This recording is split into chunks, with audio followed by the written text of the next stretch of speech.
오늘 설교의 제목은 소요리문답 제1문입니다. 옛날에는 요리문답 공부를 많이 했는데요. 소요리문답 제1문, 사람의 제일 되는 목적은 무엇입니까? 그러면 답이 사람의 제일 되는 목적은 하나님을 영화롭게 하고 영원토록 그를 즐거워하는 것입니다. 이걸 이제 전체를 외워야 돼요. 그렇게 돼 있어요. 요리문답이. 그래서 1번, 2번 이런 식으로 1문, 2문 되어 있습니다.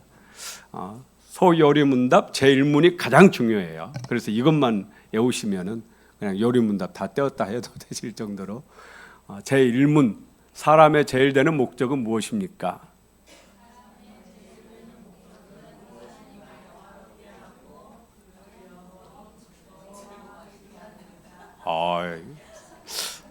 그래도 성가대가 좀 수준이 있으십니다. 다시 한번 해볼게요. 소요리문답 제1문, 사람의 제일 되는 목적은 무엇입니까? 사람의 제일 되는 목적은 하나님을 영화롭게 하고 영원토록 그를 즐거워하는 것입니다. 소요리문답 제1문, 사람의 제일 되는 목적은 무엇입니까?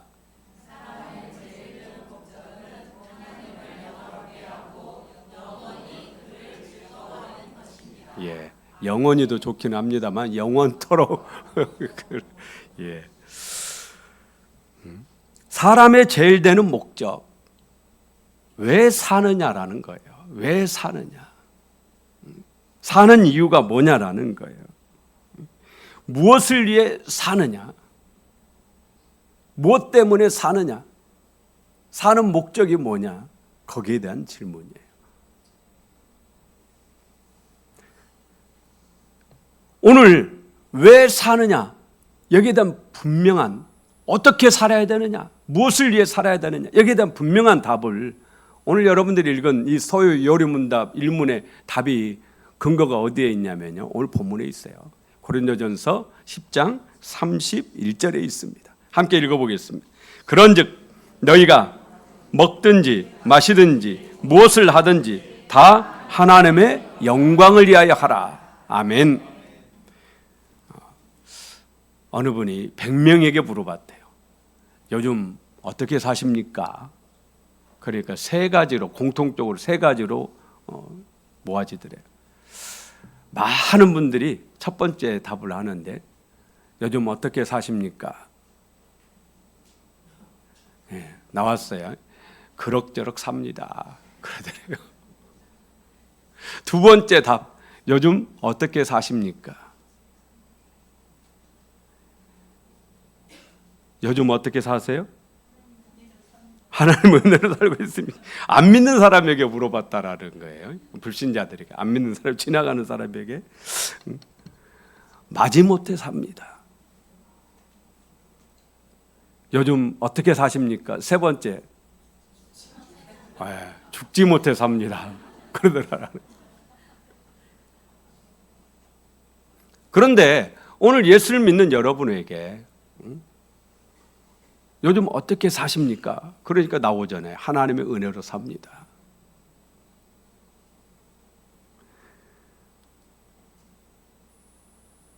나무로 창을 내겠소라는 김상용 시인의 시가 있습니다. 이 시는 제목하고 끝에가 중요해요. 가운데는 사실 뭔 말인지 저도 잘 모르겠어요. 나무로 창을 내겠소. 좀 들어보셨죠? 예. 나무로 창을 내겠소. 밭이 한참가리 괭이로 파고 호미론 풀을 맺지요. 구름이 꼬인다 갈리 있어 새 노래를 공으로 들으랴오.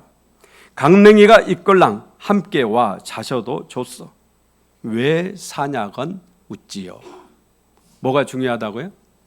끝에가 뭐예요? 왜 사냐건 웃지요. 왜 사냐고 물으시면 웃지요. 그저 웃습니다. 이 김상용 시인은 일제강점기 때 시인입니다. 세상에 싫었어. 그때 얼마나 세상 싫은 사람이 많았겠어요. 그래서 자연으로 돌아가가지고 자연인처럼 이렇게 사는 거예요. 삶을 체념하고 사는 겁니다. 다 내려놓고 체념해가지고 살아요. 그런데 물었어요. 왜 사냐고. 왜 사십니까? 그러니까 그냥 웃지요. 그냥 웃었다라는 거예요. 뭐 이유가 없다는, 왜 사는지를 모르는 거예요. 왜 사는지. 그런데 오늘 예수 믿는 여러분에게는 왜 사느냐고 물으면 분명한 답이 있다. 뭐를 위해서 산다고요? 하나님의 영광을 위하여 산다. 할렐루야. 오늘 이거 하나 마음 품고 왔어요. 내가 왜 사느냐? 왜 사느냐? 하나님의 영광을 위해 산다라는 겁니다. 일본 천황은요, 성은 없고 이름만 있다고 그래요. 일본 천황은 일본 사람만의 황제가 아니에요. 모든 지구 사람의 황제예요. 그래서 천황이에요. 일본 우길기 보셨죠? 무슨 그림이죠? 태양의 그림이잖아요. 가운데 태양이 있고 쫙 빛이 나가는. 일본 천황은 태양신의 아들이. 신의 아들이기 때문에 신이라고 생각해요. 사람이 아니에요. 그래서 성이 없습니다. 이름만 있어요. 천황. 그러면 일본 사람은 성이 없고 다 이름만 있는 거냐? 그러지 않습니다. 지금 일본 총리의 이름이 뭐죠? 기시다죠. 우리 광주가 우리나라 정치 1번지로 제가 알고 있는데 요즘 일본 총리 이름 잘 모르더라고요. 1부, 2부에서 못 맞춰서요. 기시다. 그런데 기시다는 성입니다. 성. 이름이 아니에요. 이름이 뭘까요? 이제 이거 맞추시면은 이제 정치적인 수준이 높으신 거죠. 우리 윤석열 대통령이 일본 총리 만났는데 이름을 불러줬대요. 여러분들은 다 기시다로 그게 이름인 줄 알고 있었잖아요. 저도 그랬어요. 그런데 이름을 불러줄 때는 진짜 친한 사이에 이름 불러준다네요. 그러니까 우리 윤 대통령 이름을 불러줘. 신문에 나왔더라고요. 신문에. 기시다 이름이 뭐예요? 높으신 분 계세요. 기시다 후미오가 이름이에요. 후미오가 이름이 돼요. 전 총리의 이름은 뭐죠? 아베? 저는 이거 알았는데. 아베? 그래요. 아베 신조. 아베가 성이고 신조가 이름이에요. 그런데 일본 천황은 성이 없어요. 이름만 있어요. 나루히토. 현재 일본 천황의 이름이 나루히토예요. 성이 없습니다. 이름만 있어요. 이전 일본 천황의 이름은 아키히토. 그냥 이름만 있어요. 여기 황실에서 나가면 이제 이름이 부여가 돼요. 왜냐하면 신의 아들이 아니니까 신의 아들이라고 했어. 그런데 여러분 성경 읽어보셔서 알죠. 아브라함 성이 있습니까? 없습니까? 아브라함 성이 있어요? 없어요? 없죠. 이름만 있어요. 놀라요. 이스라엘 사람들은 자기들을 누구의 아들이라고 생각해요? 하나님의 아들이라고 생각하잖아요. 똑같은 생각을 가지고 그렇게 하는지는 모르지만 어쨌든 그래요. 일본은 실제로 그런데요. 일본은 그런 생각을 가지고 천황은 신이기 때문에 성이 없는 거예요. 이름만 있는 거예요. 그런데 실제적으로 이스라엘 사람들이 그렇게 생각하고 이름만 있는지는 모르지만 성경에 나오는 이스라엘 사람들 성이 없습니다. 다 이름만 있어요. 시몬, 베드로. 시몬은 뭐죠? 시몬도 이름이에요. 원래 본명이 시몬이에요. 베드로는 예수님이 지어준 이름이에요. 가롯 유다. 가롯은 뭐죠? 가롯은 동네 이름이에요. 가롯 사람 유다. 가롯이란 동네에 사는 유다라는 거예요. 이름만 있어요. 유다, 베드로, 시몬, 빌립, 안드레 이런 이름만 있어요. 사울, 다윗 성이 없어요. 여러분 세상에 사실 때는 다 이름이 있어요. 성도 있어요. 강성철, 강이 성이고 이름은 성철입니다. 김분도, 이의현, 기우찬 군대에 있는 우리 아들들 이름이에요. 성하고 이름이 다 있어요. 그런데 예수 믿은 후 우리는 새 이름을 가지고 있어요. 새 이름을 다 받았어요.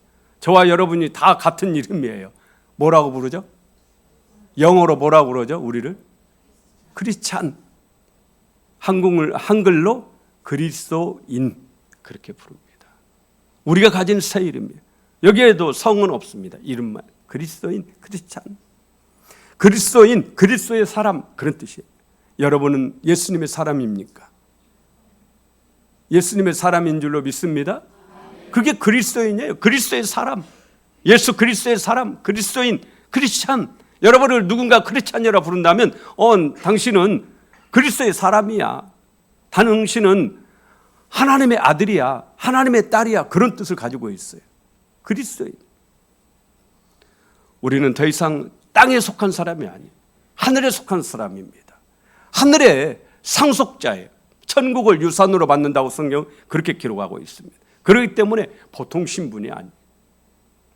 일본 천황 이름만 있다니까요. 성이 없어요. 완전 다르죠? 완전 다른 거예요. 그런데 우리도 이름만 성이 없어요. 완전 다르요. 하나님의 진짜 아들이고 진짜 딸이거든요. 그렇기 때문에 하나님께서 여러분에게 특별한 은혜를 주시는데 그게 뭐냐? 여러분을 섬기라고 천사를 보내셨다. 천사를. 히브리서 1장 14절에 모든 천사들은 섬기는 영으로서 구원받을 상속자들을 위하여 섬기라고 보내심이 아니냐. 모든 천사라고 그랬어요. 천사장 가브리엘, 대단한 천사장 미가엘, 이런 천사들도 하나님이 우리를 섬기라고 보낸 우리의 종이라는 거예요. 사도행전 5장을 읽어보면 예수 믿는 사람들에게는 그를 지키는 하나님 보내신 수호천사가 있다는 것을 알 수 있어요. 베드로에게는 분명히 베드로를 지키는 수호천사가 있다고 초대교회 성도들이 그렇게 생각을 했습니다. 여러분에게도 하나님이 여러분을 지키라고 보내신 천사가 있어요. 천사는 영물이기 때문에 우리가 안 보일 뿐이지 실제로 예수 믿는 구원받은 사람들은 천사가 있습니다. 오래전인데요. 제가 그 시골에서 교육전도를 할 때 우리 할머니 집사님이 90세가 훨씬 넘으셨는데 막 오늘내일 하셨거든요. 근데 그분이 신방만 가면은 저보고 그래요. 전사님, 그때 이제 교육전사예요. 전사님, 간밤에 천사가 와가지고 뭐라고 막 얘기를 했다고 그래요. 근데 저는 사실 그때 좀 제가 의심이 많거든요. 좀 믿기가 어렵더라고요. 믿기가. 그런데 성경을 더 공부하고 신학을 더 공부하고 보니까 성경에 진짜 천사, 하나님 천사를 봅니다. 옛날 양반집 딸이 시집갈 때 혼자 안 가잖아요. 누구 데리고 가죠? 몸종 달고 가요. 제가 신학교 목회할 때 우리 신학교 권사님도 시집 올 때 몸종 달고 왔다고 그러더라고요. 그런데 하물며 하나님의 아들이고 하나님의 딸인데 하나님이 그냥 저기 하겠어요. 천사를 보내신 줄로 믿습니다. 오늘 본문의 이 근거는 고린도전서잖아요. 고린도 교회 보내는 편지거든요. 고린도 교회는요, 고린도라는 도시에 세워진 교회입니다. 고린도는 그리스 중남부에 있는 항구 도시예요. 항구 도시의 특징이 뭐예요? 항구 도시 딱 그러면 좀 타락한 곳 이런 느낌, 이런 거 있잖아요. 고린도도 마찬가지예요. 고린도는 무역업이 아주 발달했어요. 세계적으로 무역업이 발달해서 경제적으로 큰 부자가 많았습니다. 그런데 아까 말씀드린 대로 그리스는 고린도는 어느 나라에 속해 있다고요? 그리스. 그리스 하면 그리스 노마 무슨 신화? 그리스 노마 신화. 그리스 노마 신화에 나오는 신들이 전부 우상이잖아요. 고린도 사람들은 특히 아프로디테라는 여신을 섬기는 큰 신전이 있고요. 여러 우상을 섬기는 신전이 있었어요. 이 신전에서 매일 제사를 드리는 겁니다. 소를 잡아서 양을 잡아서 매일 그렇게 제사를 드려요. 그런 우상의 나라예요. 우상의 도시입니다. 이런 고린도에 세워진 고린도 교회 역시 정말 여러 가지 문제를 가지고 있었는데 그 중에서 하나가 우상의 제물에 대한 문제예요.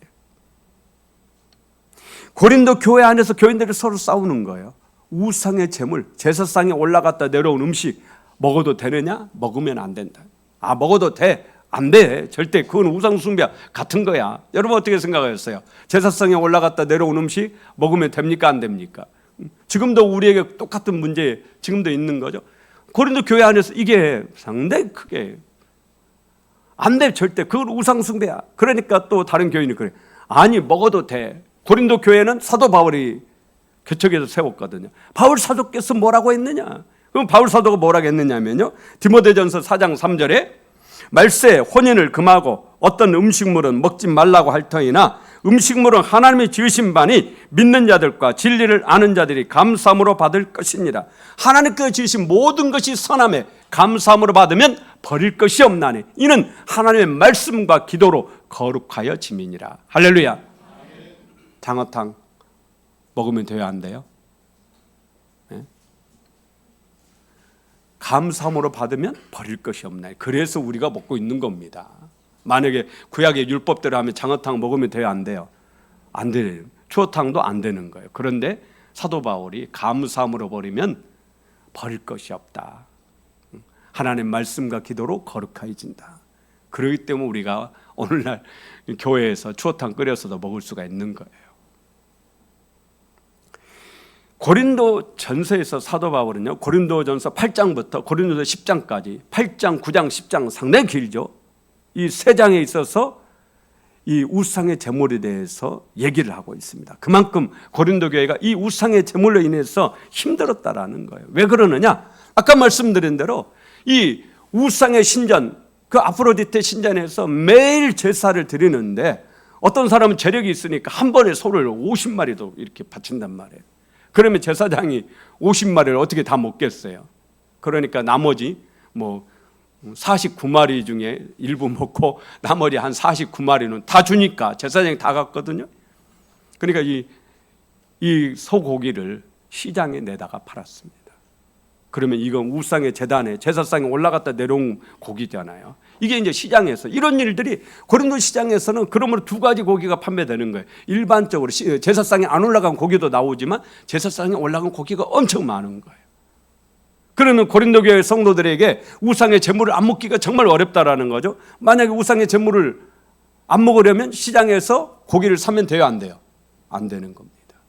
그러니 이게 진짜 쉬운 일이 아니죠. 그래서 상당히 크게 싸워요. 상당히.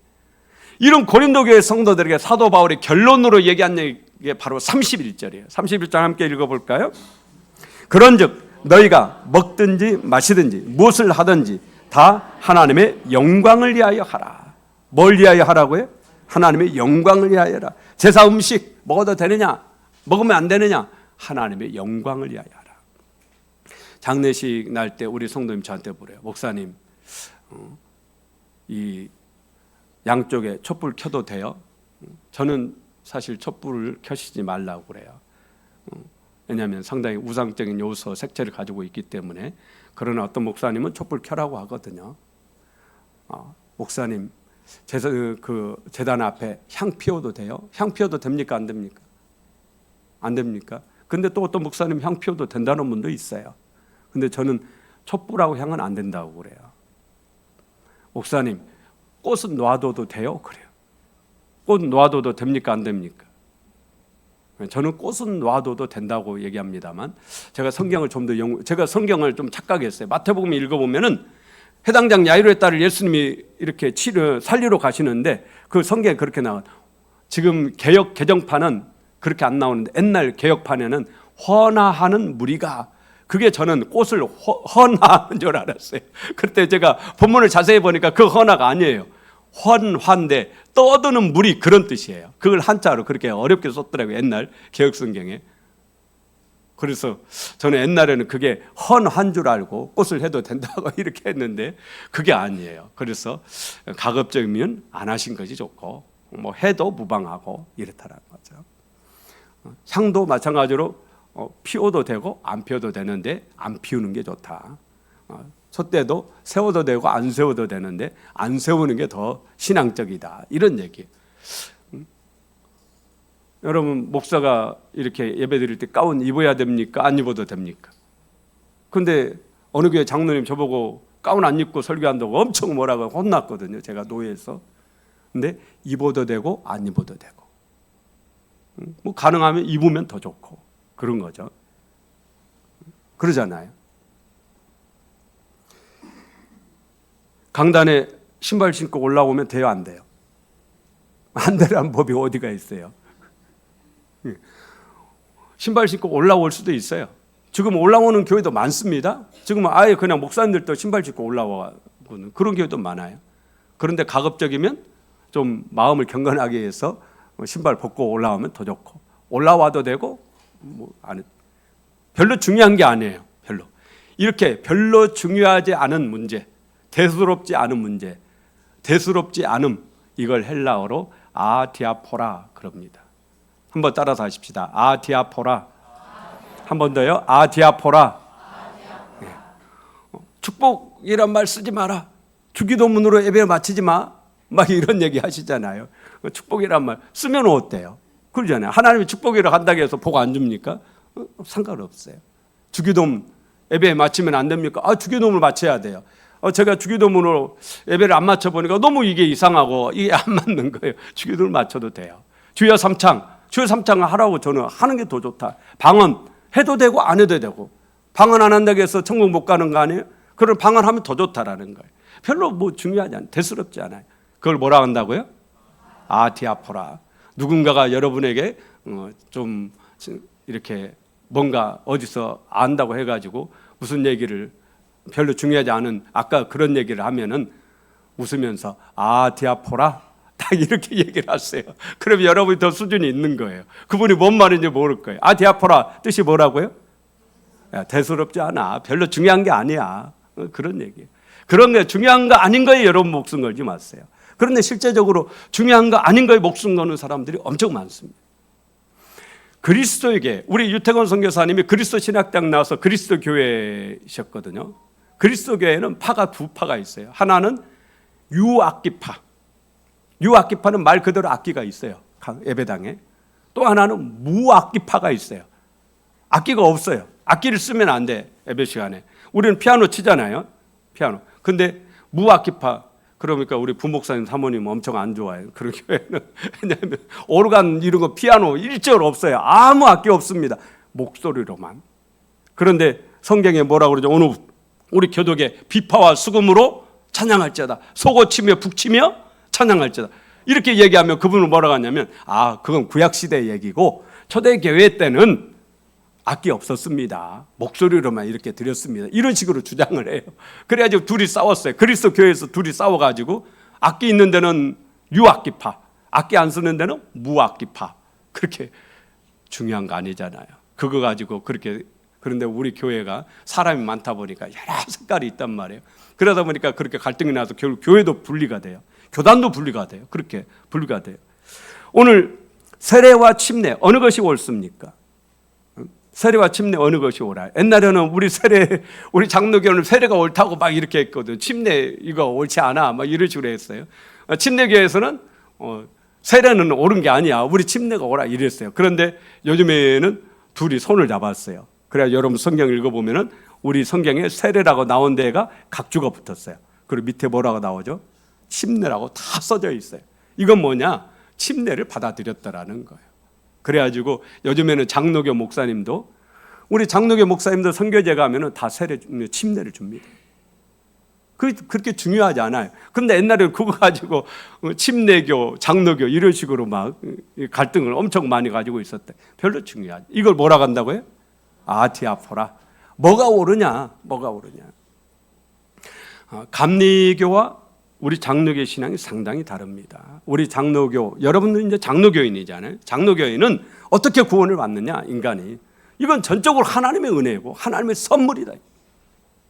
그냥 여러분의 노력은 이만큼도 안 들어가요. 그냥 하나님께서 여러분을 여러 세상 사람들 중에서 여러분을 딱 선택해가지고 너는 내 아들이야, 너는 내 딸이야. 딱 이렇게 하나님이, 전능하신 하나님이 손을 꽉 잡은 거예요. 그리고 하나님이 딱 구원을 해낸 겁니다. 근데 감리교는 우리가 달라요. 하나님이 구원하려고 손을 딱 내밀었어요. 그러면 내가 이 손을 잡아야 돼요. 내가 이 손을 안 잡으면 구원을 안 받는 겁니다. 못 받아요. 자, 우리는 하나님이 여러분을 여러 사람 중에 택해가지고 여러분을 꽉 전능하신 하나님의 손으로 딱 잡았어요. 그러면 하나님이 이 손을 놓기 전에는 여러분이 빠져나갈 수 있어요, 없어요? 없어요. 그러므로 우리는 100% 구원이 누구의 뜻에 달려 있어요? 하나님 뜻에 달려. 그런데 감리교는 다릅니다. 감리교는 알미니안이라고 그러거든요. 카톨릭도 그러고요. 이걸 알미니안이라고 공로주의라고도 하고 좀 이제 어려운 신학적인 용어인데, 감리교는 내가 하나님이 구원하려고 나를 위해서 손을 내밀면 내가 손을 잡아줘야 돼요. 하나님은 70%, 나는 30% 이렇게 손을 잡아줘야 돼요. 그리고 함께 가다가 나 생각해보니까 체질이 천국 체질이 아니고 지옥 체질이야. 나 뜨거운 거 좋아해. 화끈한 거 좋아해. 나 예수 안 믿고 싶어. 시험 들었어요. 중간에 어려운 일이 있어. 시험 들어. 나 교회 안 다녀. 손 놓아버려요. 그러면 구원 못 받는다. 이렇게 생각하고 있어요. 이게 알미니안 감리교예요. 그러나 우리가 감리기를 2단위로 하지 않습니다. 2단위로. 어느 것이 옳으냐? 저는 이렇게 헷갈릴 때 어느 것이 옳으냐? 가톨릭은 성찬식에서 진짜 살과 피로 바뀐다고. 우리는 영적으로 살과 피로. 누터교는 또 다르게 생각하고 상징설, 기념설 여러 가지 다 성경적인 근거 가지고 있어요. 어느 것이 옳으냐? 그럴 때 저는 항상 생각하는 게 있어요. 무엇이 더 하나님께 영광을 돌려드리는 것인가? 하나님의 영광을 위하여. 여러분 생각에 어느 것이 더 하나님의 영광일까요? 자, 전적으로 죄인인 정말 도저히 용서받을 수 없는 죄인인데 하나님은 나를 사랑하셔서 다 용서하시고 전적으로 하나님의 능력으로 나를 딱 구원하셔 버렸어요. 이게 더 영광일까요? 아니면은 하나님 나를 위해서 손을 내밀어 하나님 70% 고생하시고 나는 30% 고생해서 100%가 돼가지고 내가 구원받았어요. 감리교 어느 게 더 하나님께 영광이겠어요? 장로교가 더 하나님께 영광이겠죠? 그래서 저는 장로교 교리가 더 옳다 이렇게 생각합니다. 성경적 근거는 다 있습니다. 감리교도 있고 장로교도 있고 다 성경에 다 그런 근거가 있어요. 그렇기 때문에 우리가 그들을 이단이라 말할 수 없고 또 이단이라 하지도 않습니다. 그리고 우리 교회에서 감리교로 가셔도 돼요. 가셔도. 그러나 저는 여러분들이 장로교의 신앙을 가지시기를 바랍니다. 그게 더 옳다고 생각하는 거예요. 왜요? 하나님의 영광을 위하여. 어느 게 더 하나님께 영광을 돌려드리느냐? 그거를 얘기를 하는 겁니다. 지금 내가 하려는 일이 하나님의 영광을 위한 일인가? 이걸 늘 생각하라는 거죠. 막 헷갈릴 때, 신앙적으로 헷갈릴 때, 이거 해야 돼? 말아야 돼? 이거 헷갈릴 때, 강단에 신발 벗고 가야 돼? 신고 올라가도 돼? 이럴 때 어느 게 더 하나님께 영광이겠어요? 이건 분명하죠. 그런데 여러분, 자, 다 예수 안 믿는데 우리 집에서 우리 집 며느리예요. 일본으로 교회를 딱 나왔네요. 근데 우리 집은 1년에 12달 제사가 있어요. 며느리는 나 혼자밖에 없어요. 이제 내일 모레 제사가 돌아오네요. 자, 제사상 차려야 돼요? 안 차려도 돼요? 제사상 차려야 돼요? 안 차려야 돼요? 실제적으로 저한테 많은 분들이 물으셨어요. 요즘은 며느리들이 너무 세가지고 요즘은 잘 안 묻거든요. 요즘 며느리들은 시어머니를 다 이겨먹으니까 잘 안 물어요. 그런데 20년, 30년 전에는 시어머니가 더 셌거든요. 그때 며느리 되시는 우리 집사님, 우리 성도님 저한테 종종 물으셨어요. 목사님 어떻게 하죠? 내일 모레가 제사인데 제사상 차려야 되나요? 어떻게 해야 되나요? 아니 안 차려도 되면 뭐 하려고 물어보겠어요. 근데 차릴 수밖에 없는 그것이 죄책감 때문에 물으시는 거예요. 제가 뭐라고 대답할게요? 차리라고 그랬어요. 집사님 제사상은 차리시고 뭐는 하지 말라? 여러분이 목사 하셔야 되겠어요. 제사상은 차리시고 절은 하지 말아요. 그런 상황에서 다 안 믿어요. 다 안 믿는데 나만 예수 믿게 됐어요. 그런 상황에서 제사상 안 차리는 게 하나님께 영광이겠어요? 제사상을 차리는 게 하나님께 영광이겠어요? 그걸 생각한 겁니다. 저는 제사상을 차리는 것이 하나님께 영광이라고 생각을 해요. 그리고 결국은 가족들을 위해서 기도하고 가족들을 복음화시켜야 돼요. 예수 믿게 해야 돼요. 그러지 않으면 계속 그 일이 반복되는 겁니다. 지금 혹시 그런 문제 있는 분들은 똑같이 그렇게 하십시오. 그러나 다만 기억하실 것은 반드시 항상 기도하면서 가족들을 어떻게든 전도해가지고 예수 믿게 하셔야 돼요. 그러지 않으면 계속적으로 그 고통을, 제사상을 차려도 마음 절대 편하지 않습니다. 그러나 제사상을 안 차리고 엄청 욕을 먹을 때 나만 욕먹는 게 아니고 누가 욕먹는 거예요? 하나님이 욕먹고 예수님이 욕먹는 거죠. 절 안 한다고 욕하지는 않습니다. 제가 보면 그래요. 그래서 절은 하십니다. 절은 진짜 우상숭배니까요. 자, 뭐를 위해서 하라고요? 하나님의 영광을 위하여. 여기서 영광이라는 이 헬라어 단어가 독사라는 단어를 쓰는데요. 아주 중요한 뜻이 하나 있습니다. 독사, 헬라어로 독사거든요. 이 뱀 독사가 아니고 어쨌든 독사예요. 발음이 독사인데 뜻 중에 하나가 영광입니다. 영광. 또 하나의 뜻이 있는데 찬양이라는 뜻을 가지고 있어요. 그러므로 영광과 찬양은 같은 거죠. 여러분이 찬양을 부를 때 하나님 뭘 받으신다라는 거죠? 영광을 받으십니다. 그러므로 이제 이 설교 끝나고 기도 끝나고 찬송 부를 건데 찬송 그냥 오늘 좀 피곤하고 입도 잘 안 열리고 오늘 좀 쉬어야지 안 부르면 되겠어요? 안 되겠어요? 안 되는 거죠. 예배 때 여러분 찬송을 크게 부르시길 바랍니다. 하나님 영광을 위해서. 제가 언젠가 한번 말씀드렸죠. 신한교회 부목사님들이 5분, 6분 계시거든요. 돌아가면서 이렇게 사회를 봐요. 우리 부목사님처럼. 어느 날 담임 목사님이 저한테 그러는 거예요. 이 목사님들 다 있는 데서 저한테 그러는 거예요. 이 예배 인도할 때 찬송가를 너무 크게 부르지 말라고 그래요. 교인들이 크게 부르도록 목사님 크게 부르지 말고 작게 부르라고. 근데 그게 제가 잘 안 되더라고요. 그러니까 나중에 목사님이 저 방송실에 그 집사님한테 얘기를 했는지 제가 찬송만 부르면 집사님이 마이크를 꺼버려요. 그런데 저는 여러분에게 말씀드립니다. 찬송 부를 때 크게 부르지. 크게 부르. 그게 하나님께 영광을 돌린다고 생각합니다. 앞으로 살아가면서 무엇을 위해 살라고요? 하나님의 영광을 위해. 왜 산다고요? 하나님의 영광을 위해서. 헷갈릴 때 뭘 생각하라고요? 하나님의 영광. 어느 것이 더 하나님께 영광인가? 그렇게 사시면 믿음으로 살아가게 될 줄로 믿습니다.